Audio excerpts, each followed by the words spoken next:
അപുല്ലും ഒരു ഗാനം മാത്രമെൻ ഹൃദയത്തിൽ സൂക്ഷിക്കാം. വെറുതെ ഈ വഴി ഇനി ഞാൻ നിൽക്കവേ വരുമോ എൻ്റെ ഓമലേ. പ്രിയപ്പെട്ട പ്രേക്ഷകരെ, എല്ലാവർക്കും നമസ്കാരം. ഇന്ന് ഞങ്ങളൊരു മിടുക്കിനെ പരിചയപ്പെടാൻ വേണ്ടിയിട്ടാണ് ഇവിടെ എത്തിച്ചേർന്നിട്ടുള്ളത്. കാലിക്കറ്റ് യൂണിവേഴ്സിറ്റിയുടെ BA വയലിൻ 1ാം റാങ്ക് കരസ്ഥമാക്കി നമ്മുടെ നാടിന് അഭിമാനമായി മാറിയ ജ്ഞാനസ് ആനന്ദ് എന്ന മിടുക്കിനെ പരിചയപ്പെടാൻ വേണ്ടിയിട്ടാണ് ഇവിടെ എത്തിച്ചേർന്നിട്ടുള്ളത്. ജ്ഞാനസ് ആനന്ദിൻ്റെ വിശേഷങ്ങളിലേക്ക് വാ. നമസ്കാരം. നമസ്കാരം. ടീം പശിയുടെ എല്ലാ അഭിനന്ദനങ്ങളും ആദ്യം തന്നെ അറിയിക്കുകയാണ്. Thank you. വാ, നമുക്ക് വിശേഷങ്ങൾ ചോദിക്കാം. ഇപ്പോൾ നമ്മുടെ നാട് എന്ന് പറയുന്നത് പുന്നാട് പാറയങ്ങാടാണ് നമ്മുടെ നാട്. ജ്ഞാനസിൻ്റെ ഈ നേട്ടത്തിൽ ഞങ്ങൾ ഏറെ അഭിമാനിക്കുന്നു. അപ്പോൾ കൂടുതൽ കാര്യങ്ങൾ ഞാനോട് നമുക്ക് ചോദിക്കാം. എവിടെയായിരുന്നു ഞാൻ വിദ്യാഭ്യാസം പഠിച്ചത് എവിടെയാണ്? ഞാൻ +2 കഴിഞ്ഞിട്ട് പിന്നെ ചെമ്പൈ മ്യൂസിക് കോളേജ് പാലക്കാട്, അവിടെയാണ് പഠിച്ചത്. Chembai memorial government music college. അപ്പോൾ വർഷം 2022 ജോയിൻ ചെയ്തത്. പിന്നെ ഈ വർഷം കഴിഞ്ഞ വർഷം മാർച്ചിലാണ് പിന്നെ അവിടുന്ന് പഠിച്ചിട്ട് ഇറങ്ങിയത്. വീട്ടില് അച്ഛനുണ്ട്, അമ്മ, ചേട്ടൻ എന്താ ചെയ്യുന്നത്? ചേട്ടൻ B.Tech ഒക്കെ കഴിഞ്ഞിട്ട് ജോലി അന്വേഷിച്ചുകൊണ്ടിരിക്കല. ഇപ്പം ആരെങ്കിലും വീട്ടിൽ വേറെ കലാകാരന്മാർ ആരെങ്കിലും ഉണ്ടോ? എന്താണ് നീ ഈ വയലിൻ വായന സാധാരണ ഇതിൽ അങ്ങനെ ആരും ഈ ഒരു ഉപകരണത്തെ അധികാരം തിരഞ്ഞെടുത്ത് കണ്ടില്ല. എന്തുകൊണ്ടാണ് അങ്ങനെ തിരഞ്ഞെടുക്കാൻ കാരണം? അങ്ങനെ വെച്ച് കഴിഞ്ഞാൽ ഫാമിലിയിൽ പണ്ട് മുതൽക്കേ കുറച്ചായിട്ട് മ്യൂസിക് ഇങ്ങനെ ഉണ്ട്. അപ്പോൾ അച്ഛൻ്റെ ഫാമിലി ആയാലും എല്ലാവരും മ്യൂസിഷ്യൻസ് ഒക്കെ ഉള്ള ഒരു ഫാമിലിയാണ്. അതുപോലെ വീട്ടിൽ അച്ഛനും കുറച്ചൊക്കെ പാടും, അമ്മയും പാടും. അപ്പോൾ ചെറുപ്പത്തിൽ ഏട്ടനെ പാട്ട് പഠിപ്പിക്കാൻ വേണ്ടി ഇരുട്ടി അവിടെ ചേർത്തപ്പോൾ ഞാനൊരു കൗതുകത്തിൽ പോയി സൈഡിലിരുന്നതാ. പിന്നെ ഏട്ടൻ ക്ലാസ് നിർത്തി, ഞാൻ ബാക്കി പഠിച്ച്. പിന്നെ അങ്ങനെ അച്ഛൻ വയലിൻ പഠിക്കുന്നുണ്ടായി. അപ്പോൾ എനിക്ക് അതിനോടൊരു താല്പര്യം തോന്നിയിട്ട് ഞാൻ ഇങ്ങനെ എപ്പോഴും ക്ലാസ്സിലേക്ക് ഇങ്ങനെ നോക്കിയിരിക്കും. ഒരു ദിവസം അച്ഛൻ്റെ സാറ് വിളിച്ചിട്ട് പറഞ്ഞു, പിന്നെ നീ ഒന്ന് വന്നിരിക്കി, ഒന്ന് ട്രൈ ചെയ്ത് നോക്കുന്നിട്ട് അങ്ങനെയാണ് ആദ്യമായിട്ട് വയലിൻ ട്രൈ ചെയ്യുന്നത്. എന്നിട്ട് അങ്ങനെ പിന്നെ കുറച്ച് പഠിച്ചു. പിന്നെ ഗ്യാപ്പ് വന്നു, വീണ്ടും പഠിച്ചു. തലശ്ശേരിയിൽ എൻ്റെ ദിലീപ് കുമാർ എന്ന് പറഞ്ഞ എൻ്റെ സാറിൻ്റെ അടുക്ക പോയി ചേർന്നതിന് ശേഷമാണ് എൻ്റെ വയലിൻ വായനയിലും എന്തിലായാലും ഒരുപാട് മാറ്റങ്ങൾ വരാൻ തുടങ്ങിയത്. ആദ്യത്തെ ഗുരു നമ്മളെ പ്രകാശം മാഷ്. നമ്മളിവിടെയൊക്കെ കാക്കയങ്ങാട് പ്രകാശം മാഷ് എടുക്കുന്നതാണ് പാട്ട് തുടങ്ങിയത്. പിന്നെ ഓരോരോ കാരണം കൊണ്ടും പിന്നെ എൻ്റെ മടി കൊണ്ടും ഞാൻ തന്നെ കുറേയൊക്കെ നിർത്തിയുണ്ടായി. എന്നിട്ട് പിന്നെ തലശ്ശേരി തിരുമുഖ സംഗീത സഭയിൽ ചേർന്നിട്ട് അവിടെ പാട്ട് പഠിക്കാൻ ചേർന്നിട്ട് പിന്നെ അങ്ങനെ വയലിൻ കോഴിക്കോട് നിന്നും പഠിച്ചു. പിന്നെ കോവിഡ് വന്നു, അതിനിടെ പ്രളയം വന്നപ്പോൾ എൻ്റെ കുറേ ക്ലാസ് പോയി, മിസ്സായി. പിന്നെ എൻ്റെ സാറ് തന്നെ എന്നോട് പറഞ്ഞേ, +2 കഴിഞ്ഞതിന് ശേഷം നീ എന്തായാലും മ്യൂസിക് കോളേജിൽ തന്നെ ചേരണം. അതെ. പിന്നെ എനിക്കൊരാഗ്രഹം ഉണ്ടായി ചേരണമെന്ന്. പക്ഷെ എനിക്കിതിനെ കുറിച്ച് വലിയ അറിവൊന്നും ഉണ്ടായിട്ടില്ല. ഇങ്ങനെ മ്യൂസിക് കോളേജിനെ കുറിച്ചും അങ്ങനെ എവിടെയൊക്കെ ഉള്ളത് ഇതിനെ കുറിച്ചൊന്നും വലിയ ഐഡിയ ഉണ്ടായിട്ടില്ല. അപ്പോൾ സാറ് പറഞ്ഞു, പിന്നെ നീ എന്തായാലും മ്യൂസിക് കോളേജ് ജോയിൻ ചെയ്തോളാൻ പറഞ്ഞു. അപ്പോൾ അങ്ങനെ പിന്നെ സാറും അവിടെ തന്നെയാണ് പഠിച്ചിട്ടുണ്ടായ മുന്നേ. അപ്പോൾ ഞാനും അങ്ങനെ ചേർന്നു. അങ്ങനെയാണ്. അതുകൊണ്ട് എന്നാ പറയുക, ഇന്ന് പിന്നെ ശ്രദ്ധിക്കപ്പെടുന്ന ജീവിതത്തിൽ വിജയിച്ച ഒരു വ്യക്തിയായി മാറി അല്ലേ? ഇനി അങ്ങോട്ട് ഈ സംഗീതം തന്നെ എൻ്റെ ജീവിതത്തിൻ്റെ ഒരു ഭാഗമായി മാറട്ടെ. ഞാൻ ഏതോ മ്യൂസിക് ബാൻഡിലൊക്കെ വർക്ക് ചെയ്യുന്നുണ്ടെന്ന് പറഞ്ഞു. മ്യൂസിക് ബാൻഡ് എന്ന് പറയുമ്പോൾ രാഘവല്ലി എന്ന് പറയുന്ന മ്യൂസിക് ബാൻഡ് ഞാൻ അവിടെ ഫസ്റ്റ് ഇയർ പഠിക്കുമ്പോൾ സീനിയേഴ്സ് ഞങ്ങളൊക്കെ കൂടെ ഫോം ചെയ്തിട്ട് അങ്ങനെ കോമഡി ഉത്സവം അങ്ങനത്തെ പരിപാടികളിലൊക്കെ അവസരം കിട്ടിയിട്ട് അങ്ങനെ കുറച്ച് അത് വൈറലല്ലേ നിങ്ങൾ കോമഡി ഉത്സവത്തിൽ പരിപാടി അല്ലേ? ഞാൻ അതുകൂടാണ്ട് തന്നെ കോമഡി ഉത്സവത്തിന് ഞാൻ 2-3 എപ്പിസോഡിൽ ഞാൻ ഉണ്ടായിട്ടുണ്ടായി.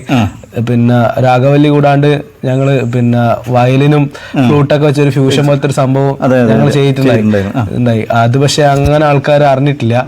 ബട്ട് എന്നാലും നമുക്കതൊരു വലിയ ഓപ്പർച്യൂണിറ്റി തന്നെയാണ്. കാരണം ടെലിവിഷനിൽ ഇങ്ങനെ എല്ലാവരും കാണുന്ന വിധത്തിലേക്ക് ആയപ്പോൾ ഭയങ്കര എക്സൈറ്റ്മെന്റും കാര്യങ്ങളൊക്കെ ആയിരുന്നു. അതുപോലെ പിന്നെ ഇപ്പം നോമാഡ്സ് എന്ന് പറഞ്ഞ ഒരു ബാൻഡ് ഫോം ചെയ്തിട്ട് അതിന്റെ വർക്ക് നടന്നുകൊണ്ടിരിക്കുന്നുണ്ട്. ഗിമി ബ്ലഡ് എന്ന് പറഞ്ഞൊരു ബാൻഡ് ഫോം ചെയ്തിട്ട് അതിന്റെ വർക്ക് നടന്നുകൊണ്ടിരിക്കുന്നുണ്ട്. അപ്പൊ എല്ലാവരും നീ ഉണ്ട്. ഇതൊക്കെ ഭാഗ്യമായിട്ടേ ഞാൻ കാണുന്നുള്ളൂ. അല്ല, ഇതിന്റെ നമ്മൾ കാണുമ്പോ ഇതിലെല്ലാം നിന്നെ ആവശ്യമുള്ളതാണ്ടാണല്ലോ അവരെന്നെ വിളിക്കുന്നത്. അതുകൂടാണ്ട് ഇപ്പൊ ഞാൻ ഇങ്ങനെ ഒരാളുണ്ട് എന്നല്ലാണ്ട് എന്റെ കൂടെയുള്ളവര് പിന്നെ ഇവൻ ഇന്ന ഒരു ടീമിലേക്ക് ഇവനെ വിളിച്ചാൽ നല്ലതായിരിക്കും എന്ന് വെച്ചിട്ട് അങ്ങനെ എന്നെ വിളിക്കുന്ന ഒരുപാട് ആൾക്കാരുണ്ട്. അങ്ങനെയാണ് എനിക്ക് ഒരുപാട് പേരെപ്പുറം പെർഫോം ചെയ്യാനായാലും വർക്ക് ചെയ്യാനായാലും പറ്റുന്ന അതിനുകൊണ്ടാണ്. ബാക്കിയുള്ളവർ നമ്മൾ റെക്കമെൻഡ് ചെയ്യുന്നതുകൊണ്ടാണ്. എന്നെ നേരിട്ട് അറിഞ്ഞു വരുന്നതിനേക്കാളും കൂടുതൽ എന്റെ ഫ്രണ്ട്സ് ആയാലും എന്റെ കൂടെയുള്ളവർ എന്നെ റെക്കമെൻഡ് ചെയ്തിട്ട് വരുന്ന സംഭവങ്ങളാണ്. അത് തന്നെയാണ് ഏറ്റവും വലിയ സംഭവം. അപ്പൊ കേരളത്തിൽ അങ്ങോട്ടും ഇങ്ങോട്ടും പരിപാടി അവതരിപ്പിച്ചിട്ടുണ്ടല്ലേ? കേരളത്തിലെ എല്ലാ ജില്ലയിലും ഏകദേശം എല്ലായിടക്കും പരിപാടി ചെയ്തിട്ടുണ്ട്. പുറത്തെന്ന് പറയുമ്പോൾ നമ്മള് കോയമ്പത്തൂർ, തമിഴ്നാട്ടിൽ, പിന്നെ ബാംഗ്ലൂർ, ഏതൊക്കെയോ കുറച്ച് സ്ഥലങ്ങളില്, ആന്ധ്രയിലൊക്കെ അങ്ങനെയൊക്കെ ചെയ്തിട്ടുണ്ടല്ലേ. ഏതെല്ലാം പ്രശസ്ത വ്യക്തികൾക്ക് വേണ്ടിയിട്ട് പാടിയിട്ടുണ്ടാവും, അല്ല ഈ ഉപകരണം വായിച്ചിട്ടുണ്ടാവും?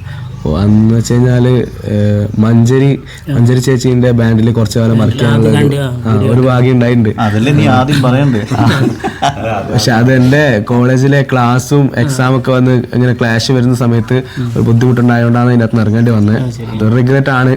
അതുപോലെ പിന്നെ സൈനോര ഫിലിപ്പിന്റെ കൂടെ പ്രോഗ്രാം ചെയ്യാൻ പറ്റിയിട്ടുണ്ട്. അതുപോലെ രാകേഷ് ബ്രഹ്മാനന്ദൻ, പിന്നെ സിത്താരന്റെ ബാൻഡിനെ ഓപ്പൺ ചെയ്യാനൊക്കെ അങ്ങനെയൊക്കെ ഓപ്പർച്യൂണിറ്റി കിട്ടിയിട്ടുണ്ട്. അവരെ പ്രോഗ്രാമിന്റെ തുടങ്ങുന്നതിന് മുന്നേ ഞങ്ങളുടെ ബാൻഡ് ഓപ്പൺ ചെയ്തിട്ടുണ്ട്.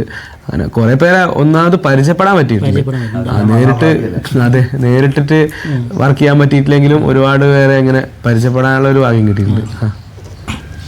ഇവന് ഇങ്ങനെയൊന്നല്ല, ലുക്ക് ഇതൊന്നുമല്ല കേട്ടാ, കുറച്ച് മുടിയെല്ലാം മുറിച്ചോണ്ടാണ് അല്ലേ ഒരു വല്ലാത്തൊരു രൂപം. മുടിയെല്ലാം ആളെ തിരിയണില്ല.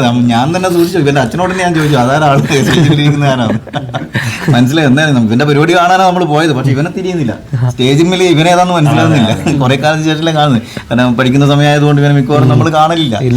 മുടിയെല്ലാം എന്നാ വളർത്തിയിട്ട് എന്താ പറയുന്നത്, നമുക്ക് തന്നെ എന്നാ ആരാധനയെല്ലാം തോന്നുന്ന ഒരു ഫിഗറായി മാറി. പക്ഷെ ഇപ്പം എല്ലാം മുറിച്ച് ഒരു ചെക്കനായി മാറി കളഞ്ഞു അല്ലേ?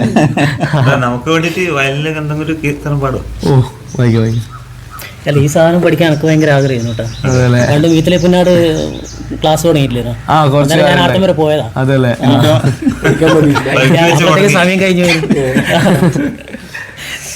അന്നാരേനു മറ്റേ രൂപ ടീച്ചറെ ഭർത്താവ് മുമ്പേ ക്ലാസ് ഉണ്ടായിരുന്നു അല്ലേ? ഒരുപാട് മുന്നേ വായിക്കുന്നതാണ്. ആ സമയത്തല്ലേ നിങ്ങൾ തുടങ്ങിയ? അച്ഛൻ തുടങ്ങിയ ആ സമയത്ത് ഞാൻ നേരം ഭയങ്കര ചെറുപ്പാ. അതെ അതെ.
അപ്പം വയലിനല്ലാണ്ട് വേറെ എന്തെല്ലാം ഉപകരണങ്ങൾ വായിക്കല്?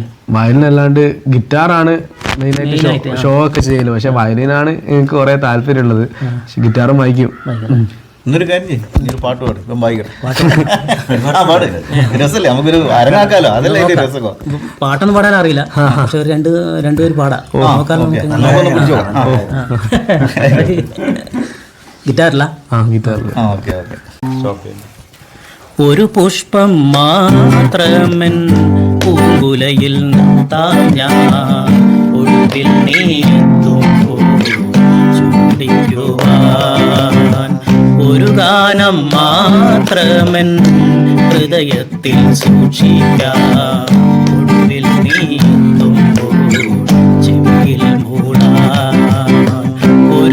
ഒരല്പം മാത്രമൻ പൂക്കുലയിൽ നിർത്താം ഞാൻ ഒടുവിൽ നീ എത്തുമ്പോൾ ചുംബിക്കുവാൻ ഒരു ഗാനം മാത്രമൻ ഹൃദയത്തിൽ സൂക്ഷിക്കാം ഒടുവിൽ നീ എത്തുമ്പോൾ ചെവിയിൽ മൂടാം. ഇനി അടുത്തൊരു പാട്ട് നമ്മളെ പശേൻ്റെ ക്യാമറാമാനും അഭിനേതാവും കൂടിയായ യുവ അല്ലേ ഒരു പാട്ട് മതി. ഏത് പാട്ടാ പാടുന്നത്? കുഞ്ഞിൻ്റെ അമ്മ അനുശ്രീ പുന്നാണ്ട് അല്ലേ? ഏതാണ് സിനിമ? ചോപ്പല്ലേ? പടവെട്ട്.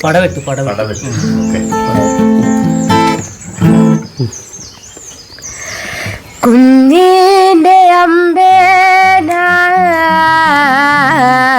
കണ്ടീനു പുള്ളാരെ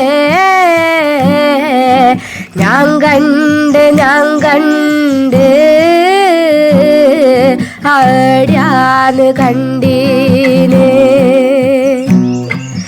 വെള്ളി മലമന്ന്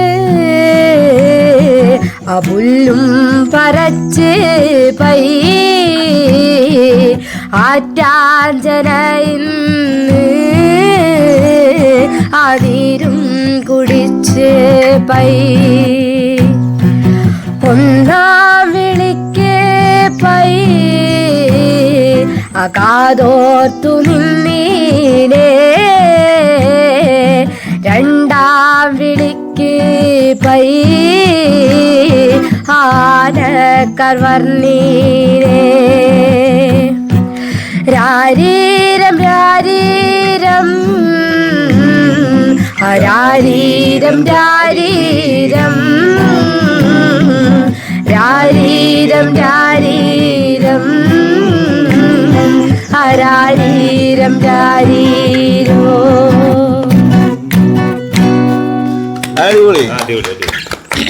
ഇത്രയും നേരം നമ്മളോട് കൂടെ ചെലവഴിച്ച നമ്മുടെ പ്രിയ കലാകാരൻ ജ്ഞാനസ് ആനന്ദിന് ടീം പസിയുടെ എല്ലാവിധ ആശംസകളും നന്ദിയും അറിയിക്കുകയാണ്. Thank you. അതോടൊപ്പം തന്നെ നമ്മുടെ ടീം പസിയുടെ പ്രിയ കലാകാരൻ മറ്റൊരു കലാകാരൻ വിജേഷ് അത്തപ്പുഞ്ചിയുടെ പാട്ടോടുകൂടി നമുക്ക് ഈ പരിപാടി വൈൻഡപ്പ് ചെയ്യാം. അഴകുള്ള പെണ്ണേ നിന്റെ അഴകുള്ള ചിരിയിൽ അലിഞ്ഞു പോയേക്കാം ഇന്നോ നാളെയോ. അഴകുള്ള പെണ്ണേ നിന്റെ അഴകുള്ള ചിരിയിൽ അലിഞ്ഞു പോയേക്കാം ഇന്നോ നാളെയോ. വെറുതെ ഈ വഴി ഇനി ഞാൻ നിൽക്കവേ വരുമോ എൻ്റെ ഓമലേ അഴകേ നേർത്ത നന്നമേ. അഴകുള്ള പെണ്ണേ നിന്റെ അഴകുള്ള ചിരിയിൽ അലിഞ്ഞു പോയേക്കാം ഇന്നോ നാളെയോ.